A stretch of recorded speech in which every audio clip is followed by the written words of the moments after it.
ભગીરથસિંહ ગોહિલની જનસેવા પ્રત્યેની પ્રતિબદ્ધતા દર્શાવે છે। પાણવી ગામમાં મતદાન કર્યા બાદ તેમનું આ નિવેદન સ્થાનિક મતદારોમાં વિશ્વાસ જગાડવા માટે મહત્વનું છે। ભગીરથસિંહનો આ સંદેશ સ્પષ્ટ કરે છે કે તેમનું લક્ષ્ય સત્તા મેળવવા કરતાં પણ વધુ છેવાડાના માનવી સુધી વિકાસના કાર્યો પહોંચાડવાનું છે। ગ્રામ્ય સ્તરે જ્યારે કોઈ ઉમેદવાર નાના માણસોના કામ કરવાની ખાતરી આપે છે ત્યારે તે સામાન્ય જનતા સાથે સીધો ભાવનાત્મક જોડાણ સ્થાપિત કરે છે।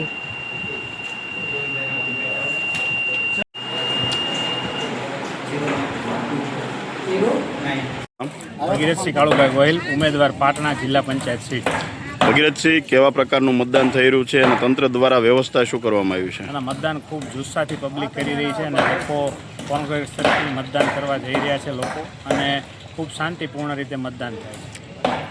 ભગીરથસિંહ, તમે જંગી બહુમતી જીતો એવી અમારી શુભકામના, અને તમે જીતશો તો ખેડૂતોના પ્રશ્નો છે, નાના લોકોના પ્રશ્નો છે, કેવા હલ કરશો? હું નાના માણસોને, હું ગામડામાં પ્રવાસ કર્યો છું ચૂંટણી દરમિયાન, જ્યાં જ્યાં લોકોને સુવિધા નથી પહોંચી, પાણીની, ગટરની, રોડ નથી, એ મેં મારા નોટબુકમાં નોટ કર્યું છે, અને જ્યાં જ્યાં હું મારે જીતીશ તો હું ચોક્કસપણે પબ્લિકના પ્રશ્નો સોલ્વ થશે, છેવાડાના માનવી સુધી સરકારની જે યોજનાઓ છે પહોંચશે, એના પૂરા હું પ્રયાસ કરીશ। ખેડૂતો કહી રહ્યા છે કે માઇનોર કેનાલ અધૂરી છે, એક પણ ટીપું પાણી નથી આવતું। જો પાણી આવતું હોત તો ખેડૂતનો અત્યારે મબલક ઉત્પાદન આવે, શું કહેશો?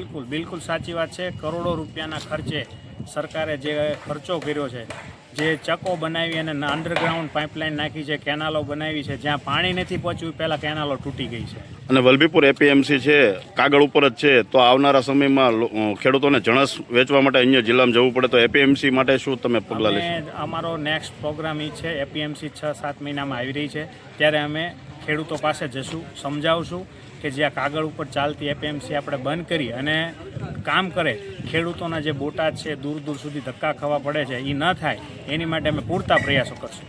ઓકે।